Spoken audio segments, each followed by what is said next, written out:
You should also ask for information. You should ensure that all the people who have been working there or who have been involved there are interviewed in your own way, so that they will also be able to share some things that they have been doing, or some things that are happened. Like we see mostly collapses happen due to interior designs, some columns being removed. So all these things you can understand or appreciate only after interviewing all the necessary people. Then again, you have to ensure that normally after every failure, there would be lots of other people. There are 4 or 5 agencies involved. Everyone would appoint their own engineer to look after their interest. But then we have to ensure that all of them cooperate into taking it forward. Then again, the initial document gathering, preliminary evaluation of what could have gone wrong, and then what happens is a closure later on. Then again, we go on to a technical perspective. What would you call as a structural failure? Would it essentially mean a design failure? Would it mean assembly failure? Would it mean material failure? And so many things. There are lots of other issues. And the most important thing that we or people tend to overlook is the factor of safety. People think that that factor of safety is something that they can always rely on. They feel that small overloads of the structure, etc., can happen, but there is always a factor of safety. And generally, there is a misconception that a factor of safety is huge. It is like people used to do by working stress previously. It is 3. So some people interpret it in terms that if we can overload the structure 3 times also, it should stand. It will go down to basics. But all these are actually myths. There is a simple equation which I like to tell everyone is, take for example the probability that we take of testing concrete cubes on site. What do you see? See, concrete mixed design or a concrete strength is again a probability. You have so many, you mix metal, you mix sand, you mix cement. Every item has its own characteristics, and every mixture is going to be different because of these individual characteristics. So now, how is a mixed design, or how do we determine that a cube is, uh, you can say a particular mix is okay? When we cast maybe 6 cubes, 10 cubes, 12 cubes, test them, and normally we give a 95% probability that when there is a 95% probability, then we say that we are going to accept that mix.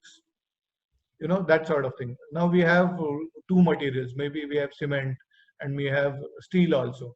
So what is, if you look at it the other way, acceptance is 95%. What is the probability of failure? Let us look at it the other way. So it is 5%. What is the probability that everything will fail at one time? As we say, we have two issues. One is 5%, the other is also 5%. So if we generally calculate the probability, it is 1 upon 5 into 5, that is 1 upon 25. So with whatever factor of safety, without the factor of safety, 1 upon 25 means you can say 1 in 400. So whatever you do, if you are using this design procedure, it could be a working stress limit state, we can accept that the probability of failure calculated the reverse way, instead of the probability of acceptance, would be that 1 in 400 buildings could fail. And that is why we need that factor of safety, to make that 1 in 400 to maybe 1 in 1 million, and then the additional performance characteristics and the additional safety, etc., etc. So you have to remember that that factor of safety is something which any engineer, structural engineer, has no right to step into. It is not for us.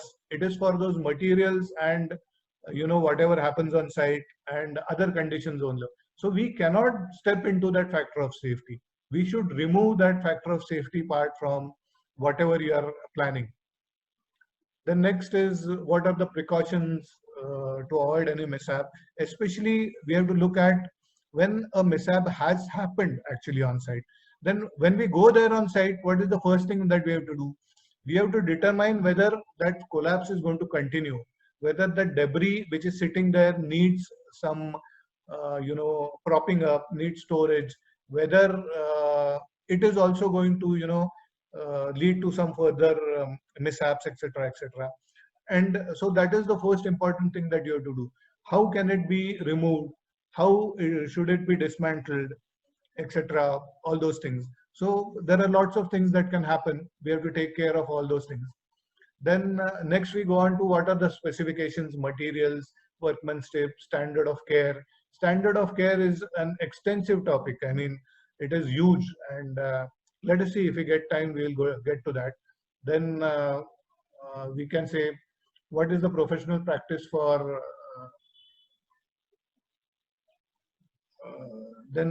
investigating structural failures. There are again lots of theories, as we say, general investigating procedure. Analysis versus synthesis is among the very most important parts of structural failure. You analyze the structure, but you also have to understand what could have happened. Analysis is restricted. It could be a computer analysis, it could be using formulas, it could be whatever. But synthesis means actually what could have happened on site, what has triggered the failure, what went wrong. Sometimes we think that there is an overload of the structure, but maybe it is so happening that that overload may not directly result in a failure. Things will get overloaded, but like suppose for example there is a cyclone or earthquake, we find there is not much damage to the structure, but that is the time we have to sit back and really examine everything, because the next process, or this could lead to a failure later on, because of what we call as a fatigue failure, where the first overloading could cause failures of secondary elements, or maybe one element out of 10. Like suppose it's a steel structure and it is supported on 10 different parts, 2 have failed, but the structure is standing because the rest of the 8 have pulled in. But the next time the overloading happens, 2 more would fail. So we have to look at, this is what we call as synthesis. So the synthesis part is also very important. And then again, development and analysis of a failure hypothesis is very important. Establishing loads on a structure are also very difficult. Gravity loads you can determine, but normally for a failure, it's all debris lying there. So it's very difficult to estimate the loads on the structure. Again, if all the drawings, etc., are available, you can determine the capacity of the structure as per of the drawings. And also you need to ensure that you have samples of whatever is available on site. So the capacity of the structure would mean capacity of the structure as per the drawing and what is available on site also. The difference in these two capacities could be huge. And this would again lead to taking forward your failure hypothesis. This is another, field investigations, and again, access and control to site, etc., etc. There are so many issues. I think we can look at all of them in detail if we have some time. We will just look at what needs to be done. Structural analysis, methods of structural analysis. Precision and sensitivity analysis is one part which we miss many times. But yes, it is a very important part. And analysis of competing failure theories. Everybody who is involved in the project would have his own version. And then it is very important to, look at all the theories.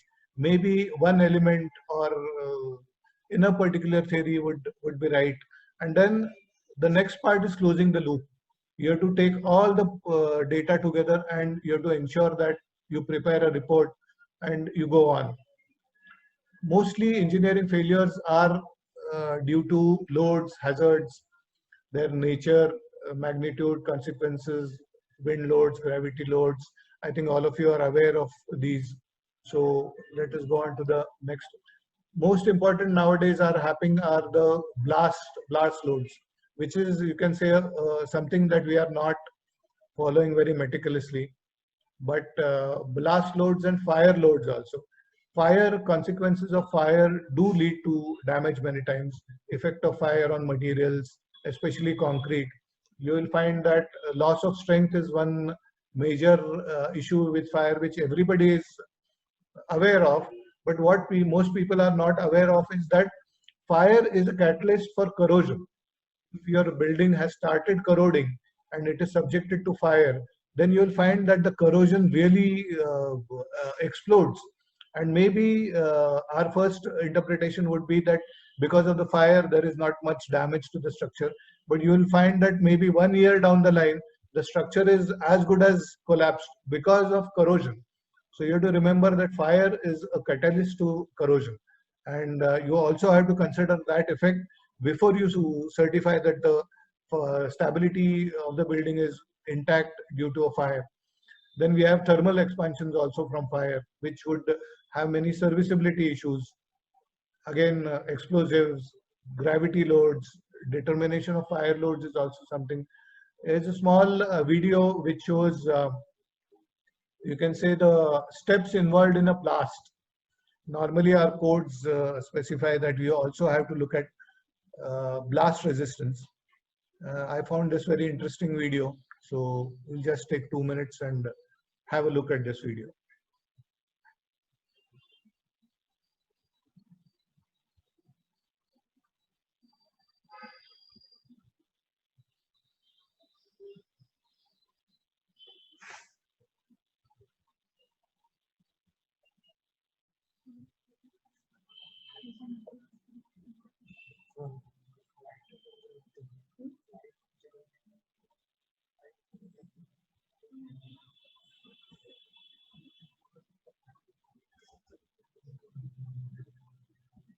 Sounds time.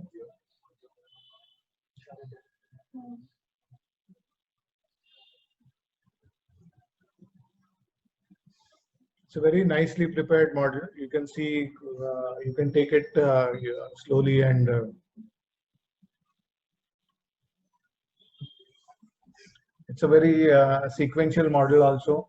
And I'm showing this video especially to any person who is trying to investigate a failure can go in this method, take elements of your structure and check the stability of those elements.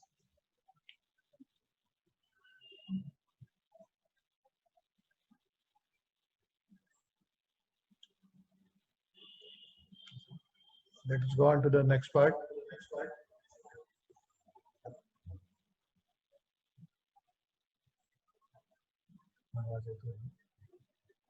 Okay. So we look at the design parts.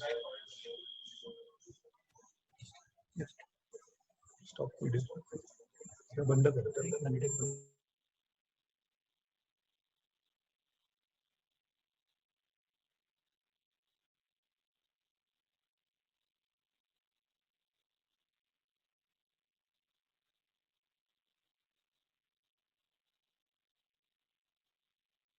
Technical issues.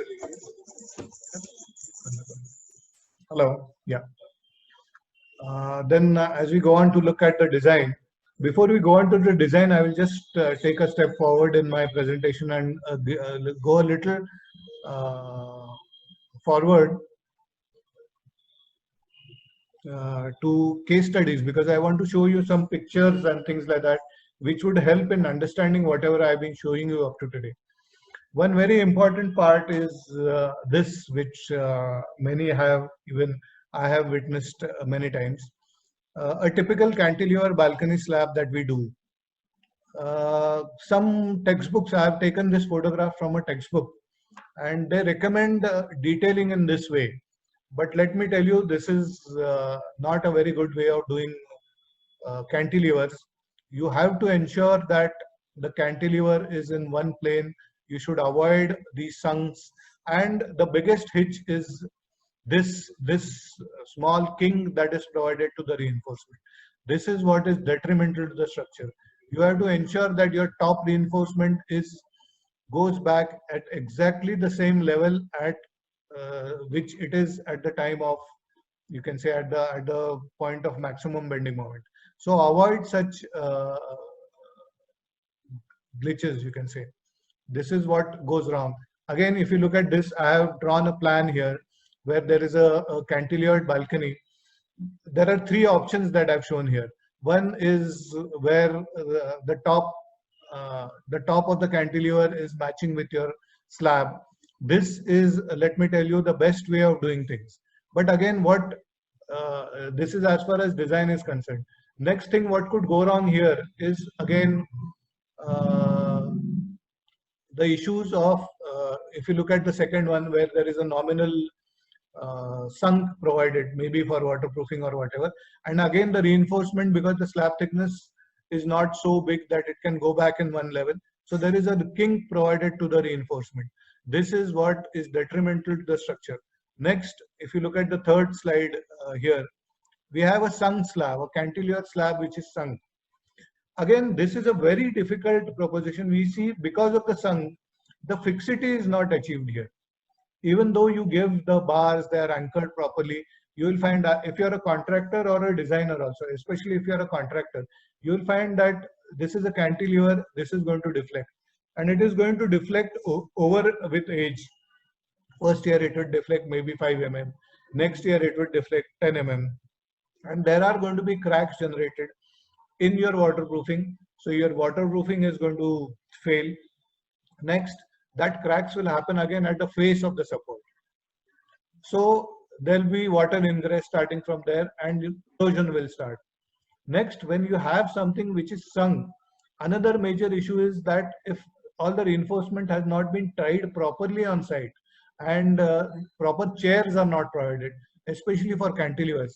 Why the first picture is very important is that the top bars of the cantilever go over the bars of the beam. So they remain in place. Once you do a sunk type of this thing, any people stepping on this concrete for casting purposes, and if there are no chairs provided positively here, then they would push the top bars below. Top bars going below your top surface reduces the capacity of that cantilever by a lot of percentage, and you will find then the deflections will start. Next, one thing that is not properly looked at is, all of you have to remember that the concrete in compression, we don't look at the concrete in compression. We only believe in tension. We have provided lots of steel and lots of thickness. But the concrete in compression is what is going to resist your deflection. So you have to ensure that normally what happens in this case is that the beam is cast first.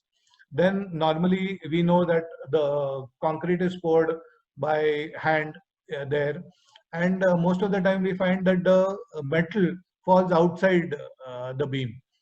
If proper care is not taken of pushing that metal inside, and the slab is also cast by leaving that metal there, then that metal is going to remain in the compression range of your cantilever, and that is going to reduce the concrete capacity at that because of the honeycombing there. So you have to also remember that the concrete in compression for cantilevers is very important. You have to ensure that the top steel remains at the top, and you have to ensure that the bottom of the cantilever, the concrete is very good. That will take care of a lot of issues. Again, some standard problems that we face. I am showing you these because these things have happened on site. I am not showing you photographs because maybe some of you would relate to those sites, and we don't want to, break the confidentiality of. So I'm just showing you what has gone wrong on sites by showing you some things here. This is a typical cantilever which is sunk and the beam behind. So somebody would, take the top bars, bend them up. So for cantilevers, it is very essential that your bars are not bent up or bent down. They create a lot of shear stresses, and their ability of resisting your moments are very much lowered. So you should avoid this, especially if you see wherever it is anchored, wherever the top bars are anchored, you should also ensure that the stirrups there are you can say, are closer, because those stirrups are going to hold together your top bars. Another issue is the openings that are provided. You have to ensure that all the openings are properly uh,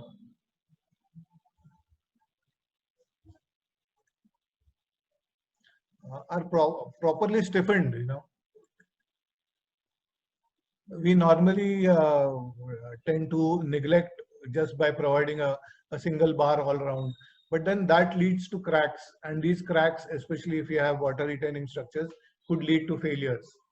And these are, I'm especially showing you this when we provide openings in webs of beams. Then we have to ensure, normally nowadays it's a process where all commercial buildings, then everyone thinks of all these things later on. We need a sleeve in the slab, we need to pass some AC ducts, we need to pass some electrical fixtures, we need to pass some fire pipes, and we allow those cores to be done, or some openings to be provided. But you have to ensure that if the openings are not pre-planned, then this issue will happen, because if they are not pre-planned, you will not reinforce them, and if openings are unreinforced, they will lead to trouble tomorrow. So to ensure that if the opening is unreinforced, then you should ensure that the opening is not more than 150 mm in diameter as a square or a circle or whatever. And if it is going to be more than 150 mm, it should be reinforced. So it should be pre-planned only. Nowadays, most of you must be facing this issue. Somebody comes up later, I want to pass a 200 mm pipe through this, I want to take a core, and again, anything more than 100 or even 150 is should be avoided. Again, these are some standard, I think they are available everywhere, but heavily loaded brackets, corbels especially, then the shear reinforcement placing is very important. If it is not placed correctly, then that leads to failures.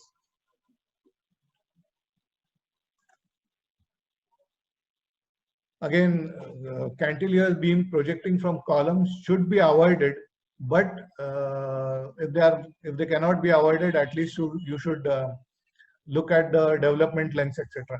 Again, another experience which I'm saying, I'm not going against the code, but development length is a very deceptive term. You have to calculate what is required. Don't go by the formulas in the code. These are small structures, but another case study that we'll see, when you have some larger spans, some bigger structures, then this LD can be a very misleading term. There, it is always essential that you calculate the bearing pressures, etc., for yourself and determine what is. It is not the development length is the length required for a bar to generate fixity in the support. That is what you should remember. It is not just 50D, 60D, but you have to anchor the steel in such a way that it generates fixity. Later on in one particular case, I will show you why I am saying this. Again, these are standard features in all which I will take, not take. This is because of incorrect detailing, you see cracking happens, and this tomorrow leads to failures. So the most important part, as I say, whatever investigations I have done for failures or whatever I have experienced happen because of incorrect detailing or incorrect understanding of drawings or incorrect understanding of design features. So this is something that everybody has to be very careful. You will have these slides, you can take some time and you can keep looking at them, and you will see why these are very important. These are things, or these are mistakes in drawings or interpretations or on site, which should positively be avoided, because these are tomorrow going to lead to failures. I think all of you must have seen these slides, but look at them when you get time, and then you will see stepped footings, and these things positively have to be avoided, I would say. Again, most of you would be doing grid beams, where beams in orthogonal directions are the same size. Then what happens? How do we provide? Whether one beam is smaller than the other beam, or the bars have to be joggled, or you provide some extra bars connecting the two bars. This thing has to be actually part of the design. Either many people I know design grid beams as one direction full depth, the other direction 3 inches lesser. That can be a good detail. Or you have to ensure that these details happen on your site. Again, haunch beams are also a big problem. This is where the crack would propagate, because you have to ensure that the tension reinforcement in your beam is anchored in the tension zone and not taken elsewhere. That is the most important part that you have to ensure. And there should also be if some compression reinforcement available in that tension zone. So the detailing of all these haunches, staircases, etc. is very important. Again, we have seen this non-prismatic beams also, cantilevers, non-fixed supports, non-prismatic sections.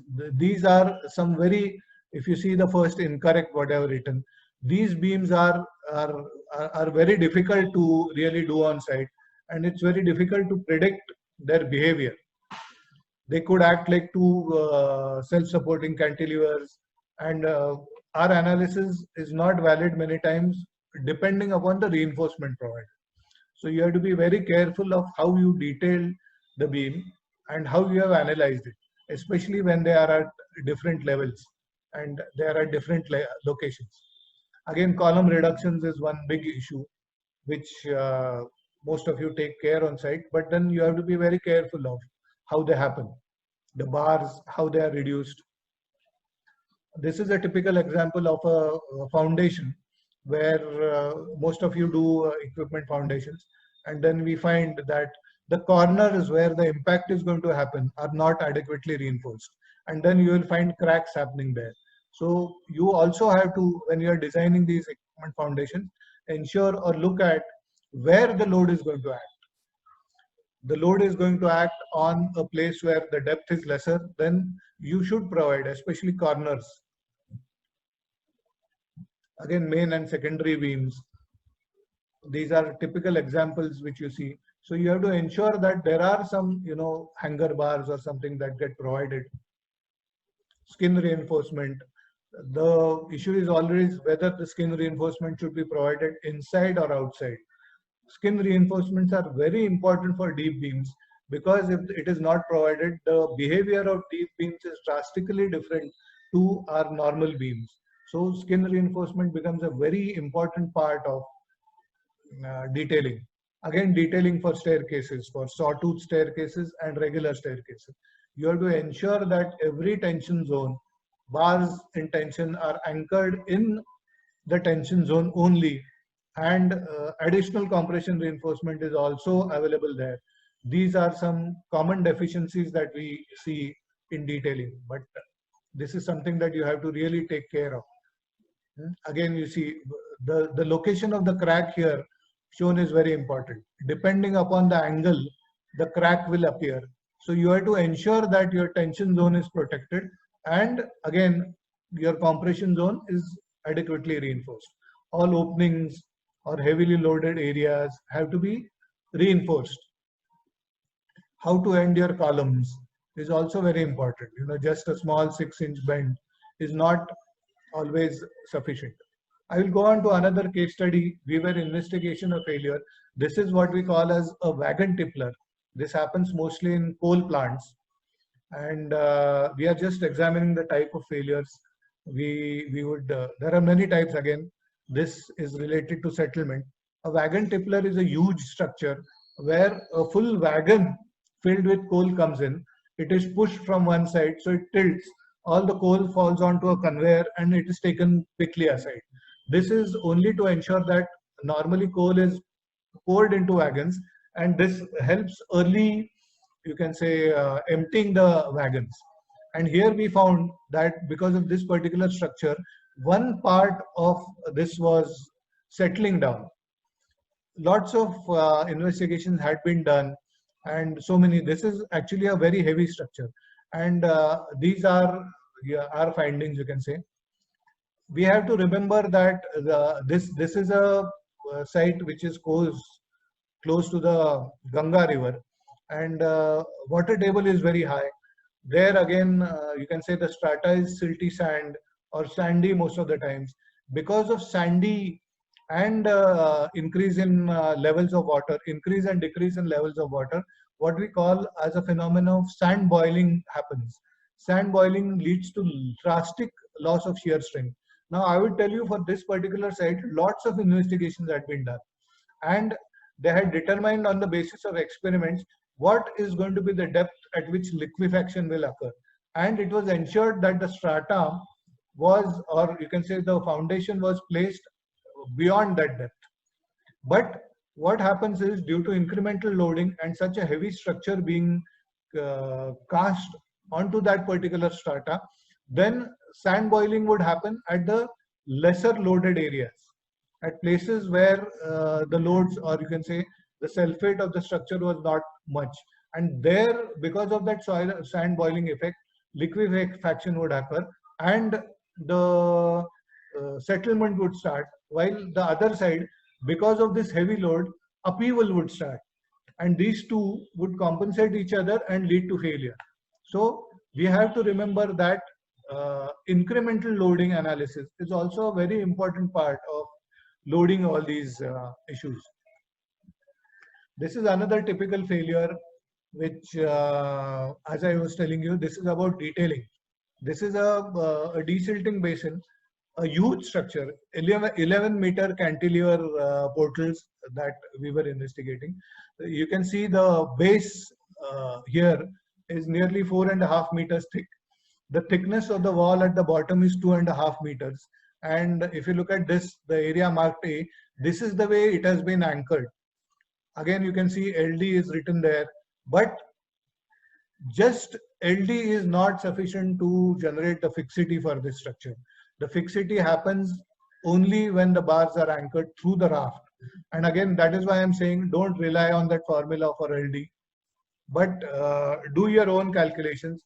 Ensure that, because an 11-meter cantilever and improper anchorage leads to formation of a hinge there, and formation of a hinge for a water retaining structure spells disaster.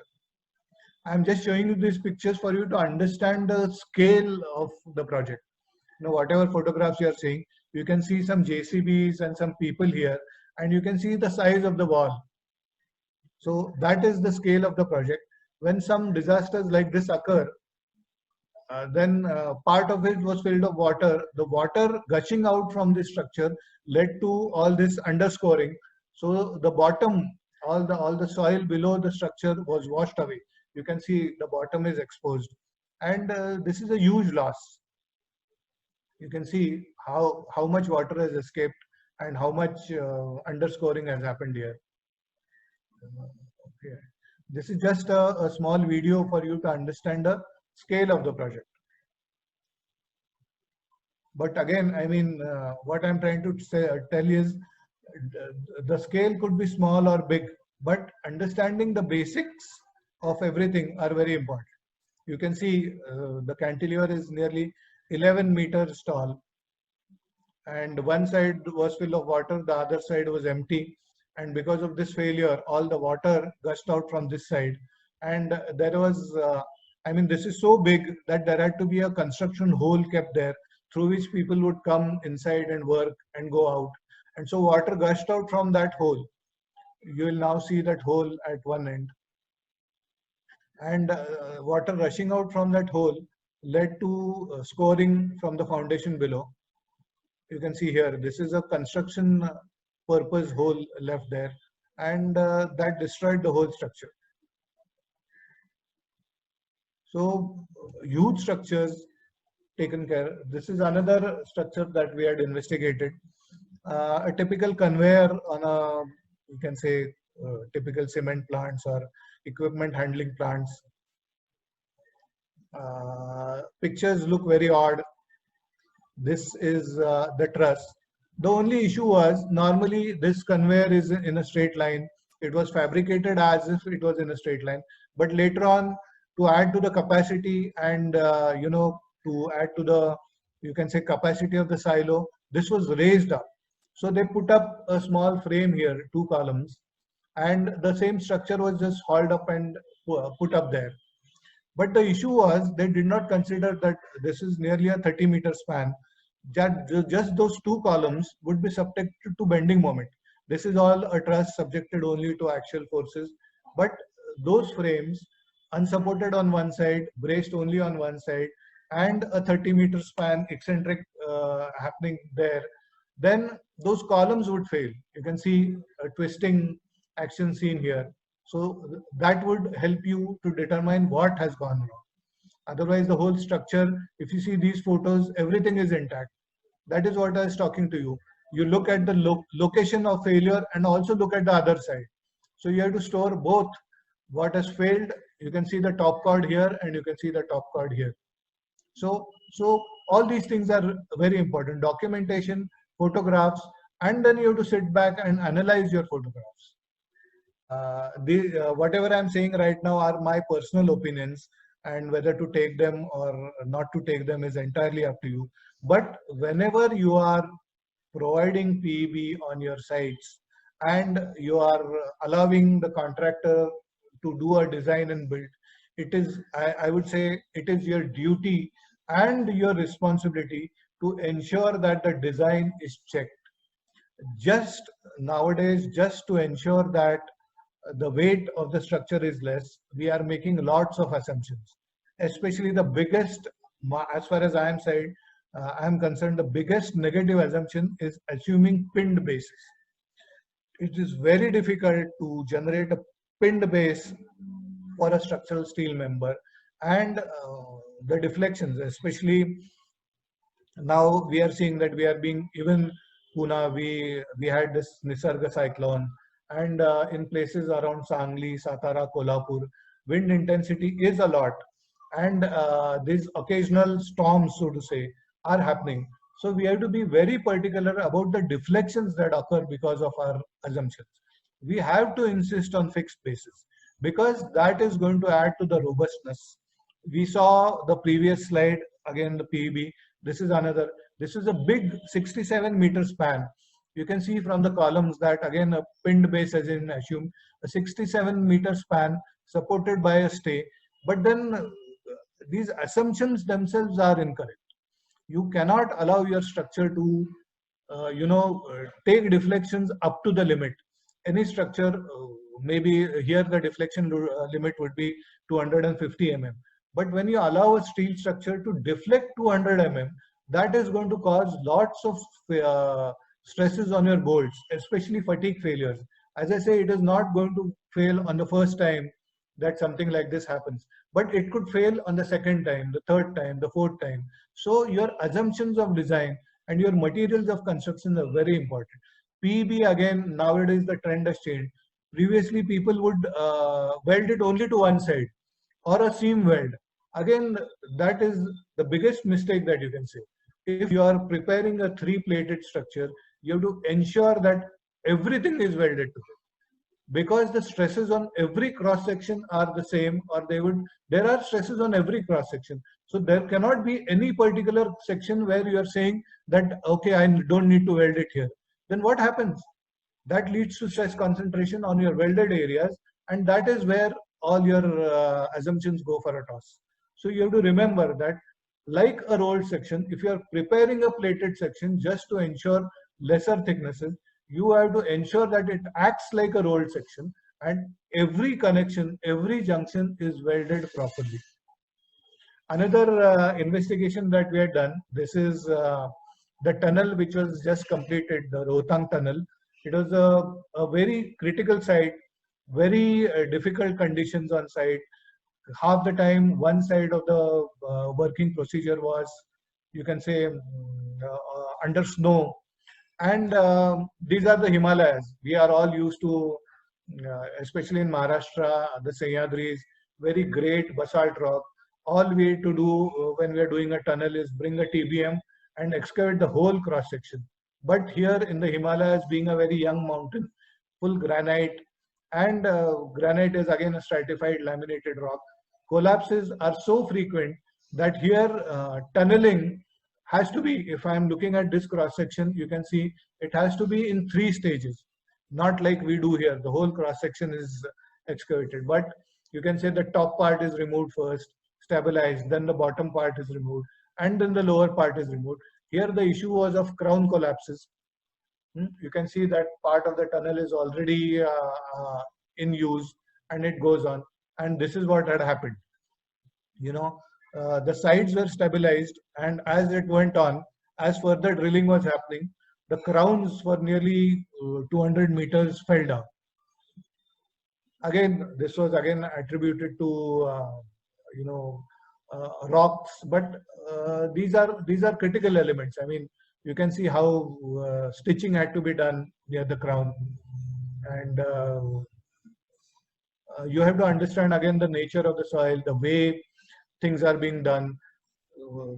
Blasting has to be done in a particular way. But in spite of all these things, because of the nature of the material, and you can say the formative levels of the parent material or the parent rock, also things can go wrong. You cannot expect monolithic or standardizations. You are driving a tunnel which is 1 kilometer, so you can expect changes at every 100 meters, and you have to take them in your stride. This is the entrance to the tunnel. I'm showing you this photo for you to understand the nature of the rock that was available here. But still, you saw those collapses there. For your information, this is me standing here, anyway, looking the other side. And also, that is another important part when you're investigating a failure, that you have to remember to look at the other side also. Another settlement failure, you can see this we had investigated in Calcutta. Sheet piles have been put up here, and strutting all these Whaler beams, and these are the Whaler beams and brackets welded onto the sheet piles. To do this, you can see this material has upheaved. It has come up from below. Actually, this level was much below, but you see all this has been pushed from outside in. This was the status. All the sheet piles are in place, all the Whaler beams, the struts, everything is in place. But in spite of that, this upheaval has occurred. Let me show you. This was the area which you are seeing upheaval here. This is my level for the sheet piles. And this whole, you can say, tub had been secured. But what happened was, I mean, again, as I say, talking to people and you can say conversations are very important. How we got to know was the new steel that had arrived. There is a playground. You can see there is a playground below, behind here. So the person, instead of unloading all the structural steel that he had bought onto the site or in front, decided that he will use the playground. So he came around, and at this particular place, this location, just behind the heaving area, he dumped all the steel, and then he decided he will use his cranes or whatever and pick up one element and take it to wherever he wants. So you can say about 20 tons or 30 tons of steel was dumped in this area. And because of this surcharge, this area from below the sheet piles came up, and this is what caused the upheaval here. So we also have to consider these aspects of the sheet piles were secure, the beams were in place, but still this occurred because of overloading of the surroundings. What is the time now? I think we are short of time. There are lots of other things that we can also discuss, but I will just take you through all these. The biggest issue, I think, is the legal concerns after a failure. And many people have faced these problems. And we also, normally what we see when there is a failure and the investigating agency realizes that the people are well to do so today. So normally they will come up, and you can say the codes that are applied are the most stringent. So all of you have to be very careful of all these things also, because then it gives the investigating agencies, or you can say especially the police, lots of rights. They can arrest you, they can do so many things to you. But there are many other aspects to all these. I mean, the biggest problem is like there have been some scaffolding failures, and the scaffolding failure is treated in police terms as murder. There are two clauses, especially one is 304 and one is 304A. 304 is you can say culpable homicide not amounting to murder, but many people just to create a big you can say big stress or a big halo, believe in using the worst police codes here. So yes, I mean, whether they are within their rights or not is something that has been discussed and debated many times. But as associations, all of us have to gear forward and come up.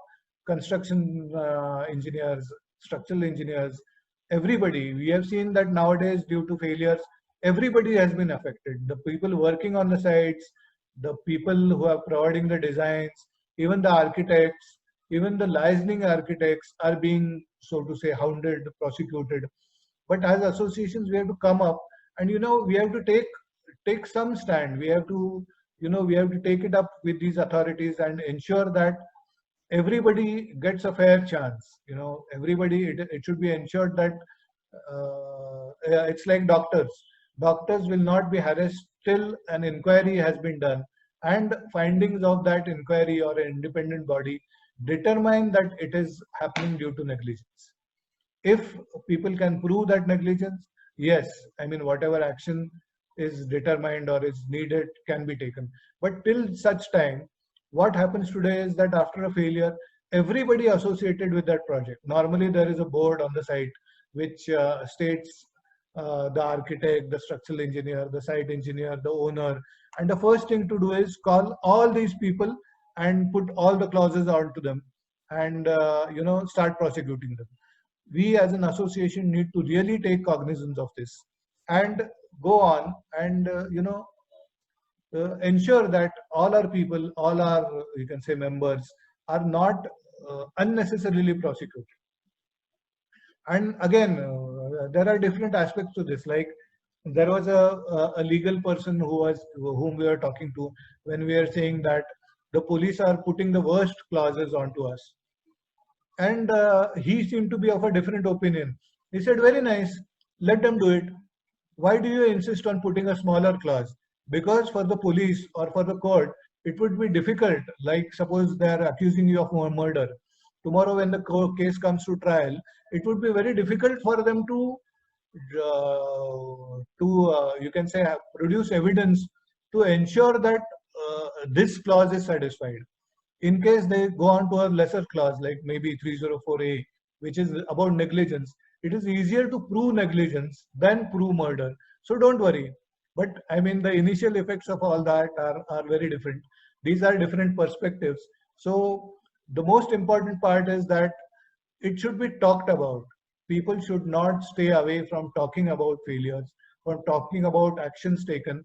It should be collaborated, it should be discussed, and most importantly, our fraternity should take pride and should ensure that every association protects the person who's being prosecuted at that time. So we have to ensure that all of us stay together. And most importantly, you can see here, I have not given you any names, etc., etc. But protecting the confidentiality of everything is very important. You have to ensure that the professionals or everybody is helped and is supported, you can say, in whatever happens. Again, these are so many issues, the legal interest, how to do, and this by itself, as we say, forensic engineering is a task by itself. And if you really want to go to the crux of the problem, you have to go through all these processes. It is very important. We have, after having investigated so many failures, we realized that nearly for the first month or so, we are really blank. And then after having gone through all the documents, looked at the pictures, formulated many theories, discussed these theories, then we can come down and you can say, come down to a particular reason. And again, I think I will end this presentation by saluting to our, you can say, father figure of engineering, Mr. Visvesvaraya. And I would again take this time to for everyone to read this. And as I said, the curse of our country is laziness. And I would also add, for failures, it is solidarity that is missing among our fraternity, which should be increased. All of us should stay together. We as engineers should treat each other like brothers. And then only engineering fraternity will help. Because as we saw, engineering is it's a nation building process. And what we are doing is we are defying nature, we are defying gravity, we are building large structures 25-meter cantilevers, 40-meter bridge spans, etc., etc. And we are working with materials which are so fragile, or which are so, where we can say cannot, which are based on probability, as I told you. And so the probability of something going wrong, whether voluntarily, involuntary, is always there. And so we have to take care of these. So safety has to be paramount, and so many other things. So let us, on this Engineers Day, I will sign off wishing you all the very best, and have a great Engineers Day, and have a great year ahead. Thank you.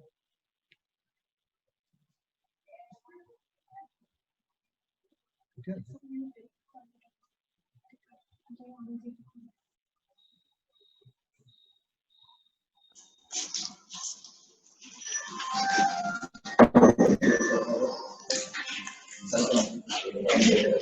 Sir आता प्रश्नोत्तर आहेत. कोणाचे प्रश्न असेल तर ते Pramod जोशींनी If anybody has questions, they can send them in the chat also if required. Okay.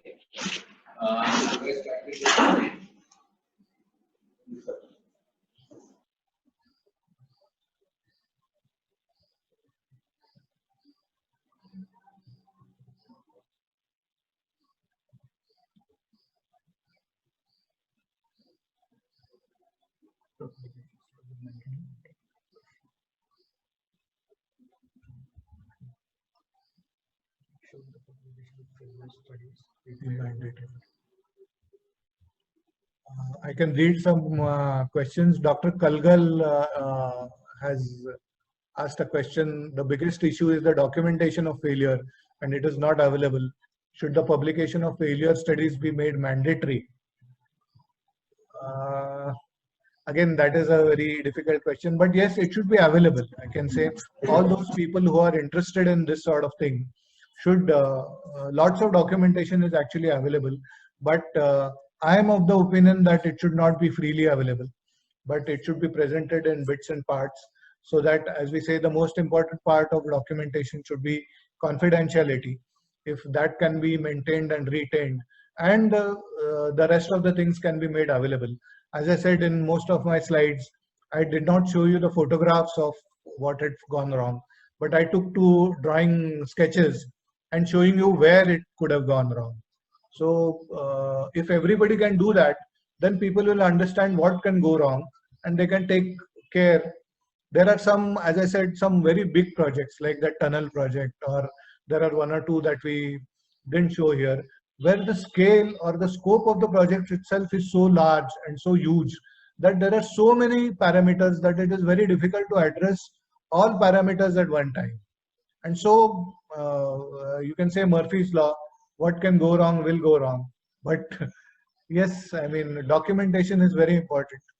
And I would not say it should be made mandatory, but yes, it should be. It is not made so easily available, and documentation is a problem. Yes, it should be taken care of. Kulkarni sir, I have got 2-3 questions for you. Yeah. Is each and every provision Can of you IS code say who's calling? Binding to the designers? Okay, Pramod ji. Because yes. Yes, please. मी प्रश्न विचारतोय, each every provision of the IS code binding for the designers, because the code recommends so many things, but there isn't any guarantee that if we satisfy the condition that the structure is safe and stable. See, so many times many designers don't follow the codal provisions, and because owner says and like that the things are there. So legally, is it binding for us to follow each and every codal provision? I will ask you your same question in the other way. Suppose there is a particular structure which I have designed following all the necessary codal provisions, and tomorrow it falls. Then will you let me off? Will people say that, okay, whatever? Suppose there is a casualty on site. Then just because I have followed all the conditions in the code, will it relieve me of my responsibilities, my liabilities? No, it will not happen, because those liabilities are of a different nature. So you will find that the first line in every IS code says that the codes are recommendatory and they are not obligatory.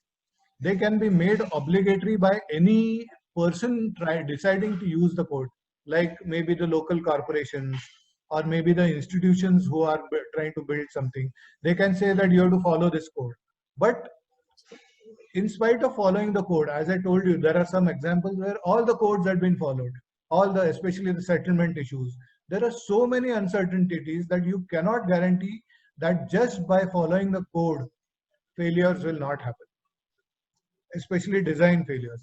Because as I said, the codes are based on theories, based on probability. They are not proven theories.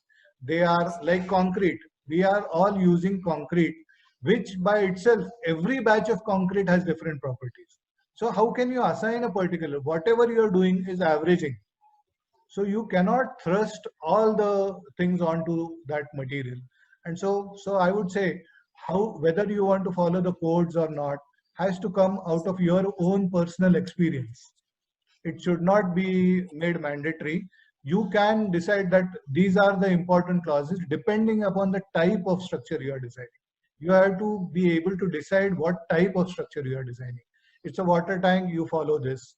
It's a tall structure, you follow this. Again, the codes they have to encompass all the different probabilities, all the different structures. So sometimes you find that some clauses are contradictory, but then it is for the structural designer to determine what he needs to follow in detail and what he can dilute. So fundamentally, Okay. using the code or not does not relieve you of any liabilities occurring later on, especially. But is it obligatory by law to follow? No, it is not obligatory. It can be made It's not obligatory by the statutory bodies, but as when you are given a license, suppose the municipal corporation gives you a license, the municipal corporation can make it mandatory that when you are operating or when you are working in our particular jurisdiction, you have to follow the code. But the code by itself, if you are designing a structure which is left to you, where you don't have to sign any documents or give any stability structure, it is not mandatory to follow the code. Okay, another, you have shown one PEP structure failure. Yeah. Was it from Renuka Sugar Athni? Let us not get into, as I said, Okay, no problem. the names. My question to you was, yeah, this regarding PEP structure, the PEP vendor insists on adopting the American code instead of Indian code. yes. That is deviation from. So whether ASTM code are allowable in India to use, or we should strictly enforce the Indian code? As you say, you have to, there are very simple way of refuting these claims that these people make. See, what is the difference between an Indian code and an American code? Let me ask you. Why do they say that the American code will give you economical results? The logic Only is very basic systems. The basics Mainly. is very simple. Our code specifies, if you look at the older code, because it's easier to understand after not the plastic theory, it says that permissible stress is 0.65 Fy. And similarly, the American code says the permissible stress is 0.85 Fy. If you just look at these two clauses, you will see there is a 20% difference in this. And that is going to economize your structure by 20% directly. So what we do normally is, whatever plates you are using, if maybe in India we find that people use parent steel very less, it's mostly re-rolled. So what you can do is, if you are going to use the American code, you have to insist on all your materials following which you're using to be consistent with the American code. As per American standard. You can tell them that every plate that is brought on site has to be manufactured as per the American code. If it is not, don't allow them to bring that plate on site. That will solve your problem. It should not be manufactured. So partly they are using. See, there are very less people who are going for steel. They test it as per the American standards and say that it is found suitable, but you should insist that it has to be manufactured as per American standards. You will find that 90% of the steel will have to be discarded. And again, as we say, the moment is released, you make a pinned base, and I mean, these are just ways and means of economizing the Assumption. structure. Every owner is happy. Instead of, if his structure is, instead of costing 50 lakhs, is the same is available at 40 lakhs, and somebody is willing to give, अरे नहीं, this is American code, ये American है इसलिए अच्छा है. नहीं भैया, अच्छा नहीं है. वो जैसे nowadays it is not American, you can say this is Chinese technology, then maybe the owners will understand. Yeah. Also, most My of the third PP question is- vendors do not design as per the American code. They use the metal Yeah. building and those. Remember, they are not codes; they are design manuals.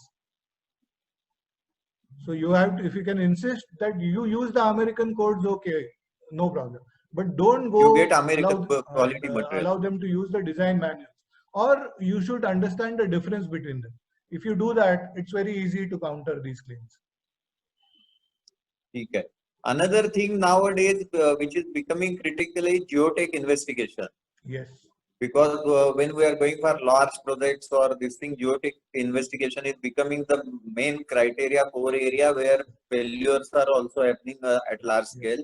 So how to judge to what scale or apartment type we should go for geotech? Is there any guideline for that? No, for Or apartments means we may especially- not be doing for a 8-storied building, so the responsibility lies with the structural engineer if we are not doing. No, I would say whether it's a 8-story structure, whether it's a 5-story structure, or whether it's a 40-story structure, you should insist on soil investigation. Because like concrete, soil is also very complex in nature. It is again layered. You don't know what you see in the first 6 meters. Something different could be below. As we see, especially why I showed you those tunneling photographs are, even rock, even basalt by itself is very treacherous. There is a particular what we call as breccia, where in situ it is very hard, but exposed to atmosphere, it becomes very fragile, it's brittle. Its capacity is, you can say, like soil. So again, when we are excavating, we are exposing it to soil atmosphere. So again, it will lose its properties. So there are so many variations in soil. So you should insist on soil investigation. And also, what I showed you was for that wagon tippler. In spite of having so many soil investigations done, there are so many variable parameters, especially when you are doing with water tables, when we are dealing with porous soils like sands, silts, which could be washed away in situ. Then the amount of investigations you do are always less than what could happen on site. So you should always insist on soil investigations, because that data is very important for you to prove your case tomorrow. In spite of, as we say, soil investigations, again, if people are building in layers, like the rear of the building is 20 feet below, the front of the building is 10 feet below, that is also very different. Have you accounted for it in a design? If you have not, tomorrow people are going to point a finger at you. So soil investigation should not be countered. In fact, like doctors, soil investigation should be done, and in tricky situations, the second opinion also should be sought. As I said, it should be discussed. We cannot just take a sample, write a report, and put it on the record. No, let us discuss it. You as a structural engineer should also discuss how he has calculated the pile capacities, what parameters he has used, what parameters has he generated from the soil samples. These things are very important. So you interacting with your soil consultant is also very important. You should not accept a soil report at face value. Learn to question it or learn to discuss it.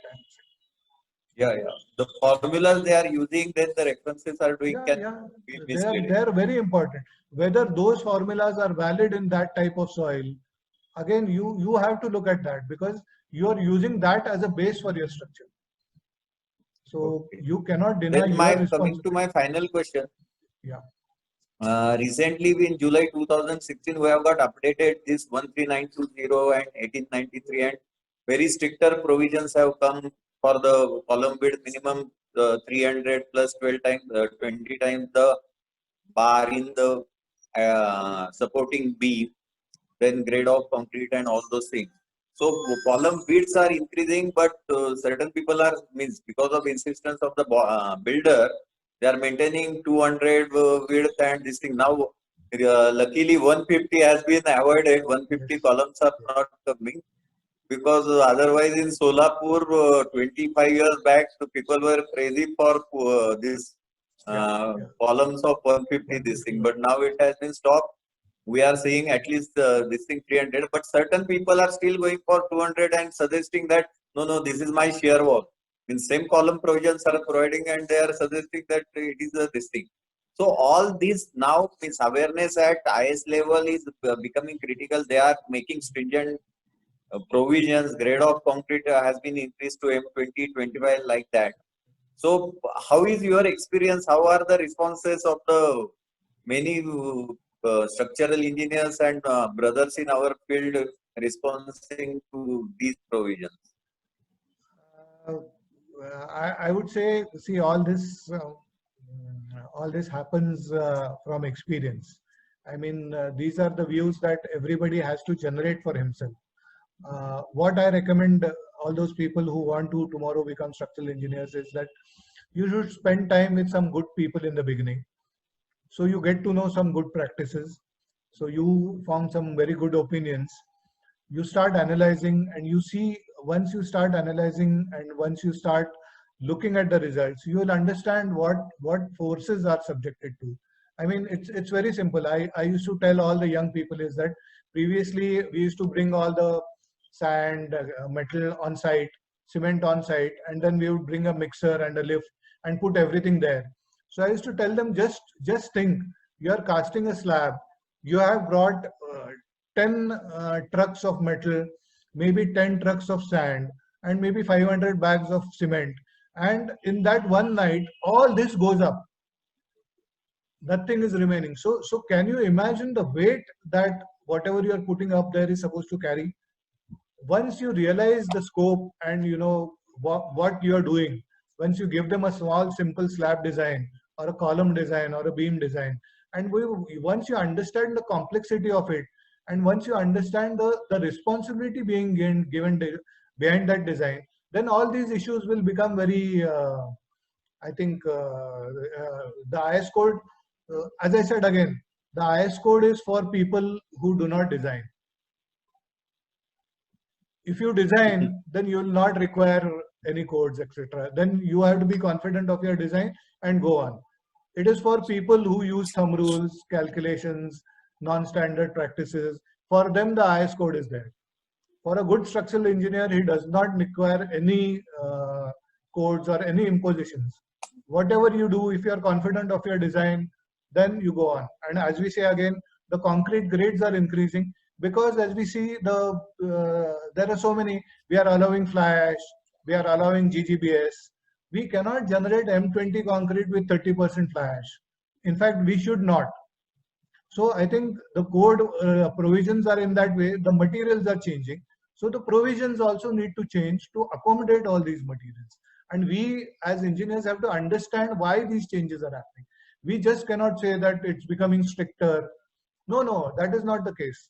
We are going higher. We are using higher grades of concrete. We are using smaller sizes. So to accommodate all these, again, if you say somebody is using 200 wide columns, for what spans is he using it? That would be another important question. If it's a simple RCC structure, maybe 3 meter span in both directions, I would allow it, because if we really calculate, one thing we didn't look at in these failure analysis was that, especially for steel structures, the issue of failures is mostly secondary stresses. It is not the primary stresses. You will find that it is very rare that a column fails in axial compression, but or structural steel for that matter. Most of the failures are because of unsupported lengths, slenderness issues, connections.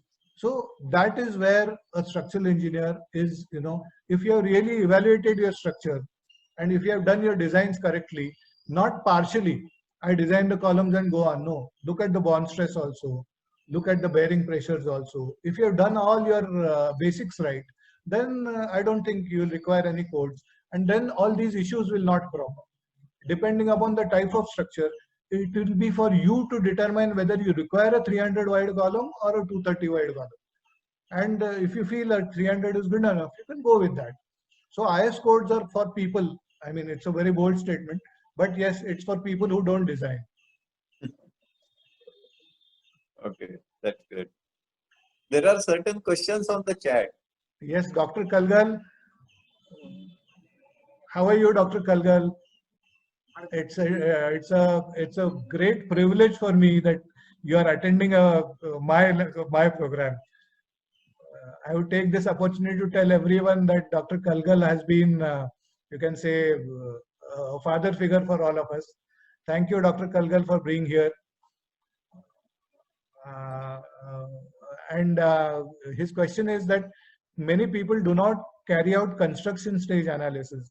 And I would, as I mentioned in one of the case studies, that construction level analysis is one of the most important things that you do when you are designing a little specific, or you can say more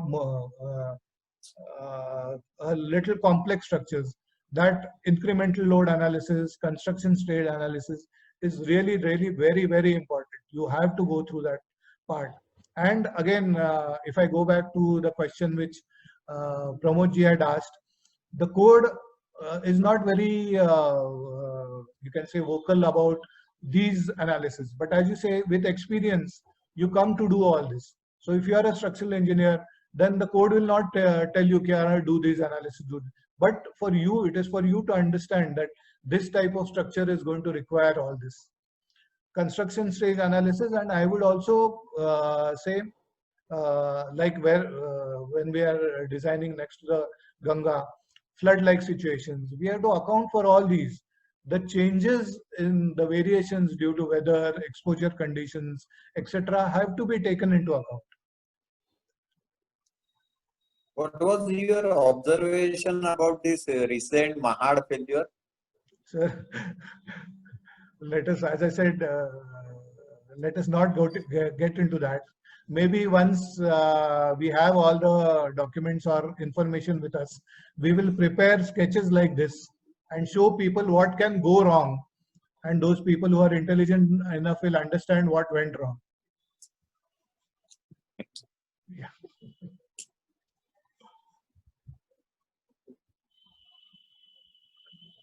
Anybody else?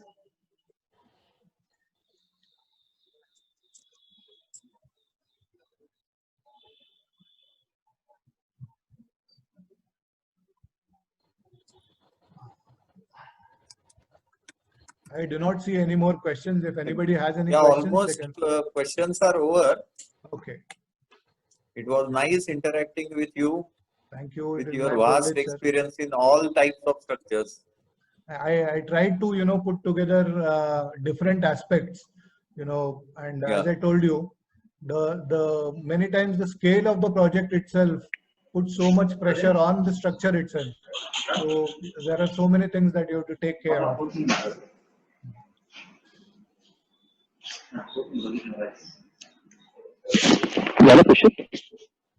Thank you very much, sir. You have given a fantastic lecture with videos and pictures on learning from failure. Due to this lecture, we learn many things. आणि आमच्या सर्व अभियंत्यांनी खूप खूप शिकायला मिळालेत. तर मी doctor Manmohan Kalgil, technical adviser UltraTech cement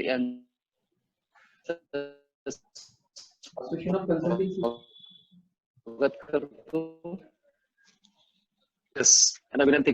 आज इंजिनियर डे निमित्ताने प्रमोद जोशी सर आज अध्यक्ष म्हणून आपल्याला लाभलेले त्यांचं सत्कार करावा.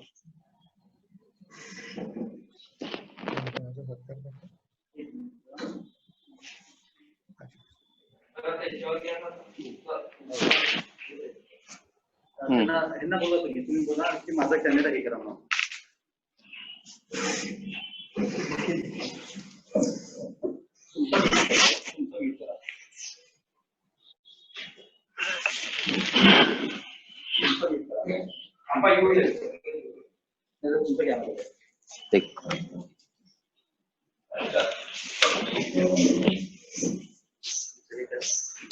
बॅक कॅमेरा करा म्हणून.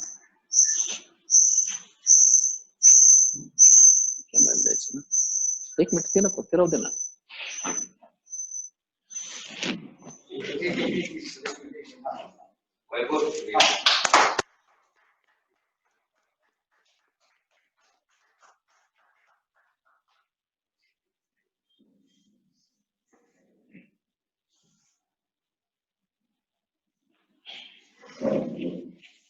Thank you Pramodji. Association of consulting civil इंजिनियरचे सचिव इंजिनियर वैभव ओमकरना विनंती करतो की आपले वर्षात झालेल्या घटनांचा आढावा तयार करावा, आढावा सादर करावा.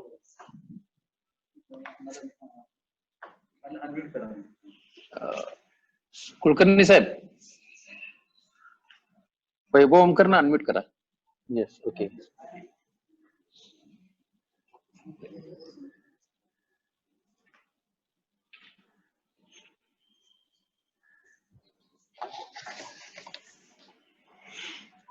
स्टँड एक स्टँड.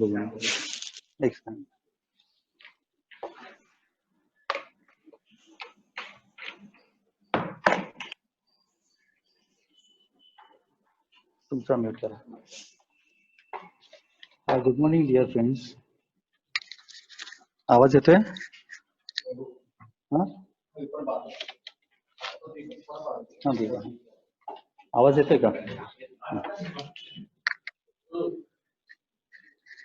तुझं म्यूट कर, तुझा आवाज येतोय सगळं. नाही, तुझा कॅमेरा हे बंद म्यूट कर. Good morning dear engineer friends. आज येतोय आवाज येतोय?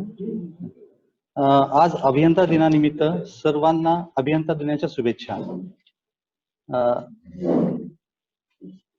आजच्या आपल्या वार्षिक सर्वसाधारण सभा 2020-21च्या निमित्ताने मी आपल्याला 2019-20 वर्षामध्ये झालेल्या विविध उपक्रमाबद्दल थोडक्यात माहिती सांगणार आहे.